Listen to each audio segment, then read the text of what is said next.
Türkiyədə biznes məqsədi ilə ev və obyekt alan azərbaycanlıların sayı artır. Bu barədə Türkiyə Statistika Qurumu məlumat yayıb. Əmlak eksperti Şaiq Əliyev deyir ki, Türkiyədə əmlak bazarına tələbat azaldığından bu qiymətlərə də təsir edib. Bizim ölkə ilə müqayisədə obyekt və mənzil qiymətləri daha münasib hesab olunur deyə ekspert vurğulayıb. Buna baxmayaraq Türkiyənin bugünkü daşınmaz əmlak bazarı Bakı ilə müqayisədə fərqlənir.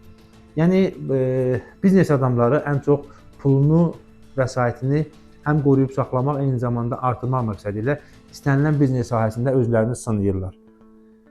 Misal üçün, belə deyək, Bakıda 2 otaqlı əmlakın bu günlərim şəhərin mərkəzində, mərkəzə yaxın yerlərində 2 otaqlı evin qiyməti 300 min manat, 320 min manat, hətta 400 min manata qədər fərqləndiyini müşahidə etsək, saytlarda baxsaz, bunların siz fərqində olarsınız.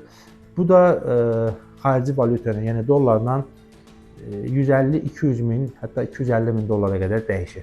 Bu qiymətə İstanbulda bəzən 3 otaqlı da mənzil almaq olur. Ekspert deyir ki, İstanbulla yanaşı Ankara, Antalya, eləcə də Bodrumdan da əmlak alanlar var. Eyni sahəli, eyni otaq saylı mənzilləri nəzərə alsaq Bakı ilə İstanbul arasındakı müqayisəni, Bakıda 28 may metrosu ətrafında 2 otaqlı mənzili 400 min manat civarında alıb 1500 manata icarəyə verən şəxs, eyni zamanda İstanbulda, misal üçün götürək, Kağıtxanə, nə bilim, Vadi İstanbul, bu ətraflara yaxın bir yerdə həmin qiymətə 200 min dollara 3 otaqlı ev alıb 2500-2000 dollar civarında icarəyə verib gəlir əldə edə bilir. Türkiyə Statistika Qurumunun 2025-ci ilin yanvar-oktyabr dövrü üzrə açıqladığı rəsmi məlumatlara əsasən Azərbaycan vətəndaşları bu ilin ilk 10 ayında Türkiyədə ümumilikdə 741 mənzil alıblar. Bu, ötən ilin analoji dövrü ilə müqayisədə nəzərə çarpacaq artım olduğunu göstərir.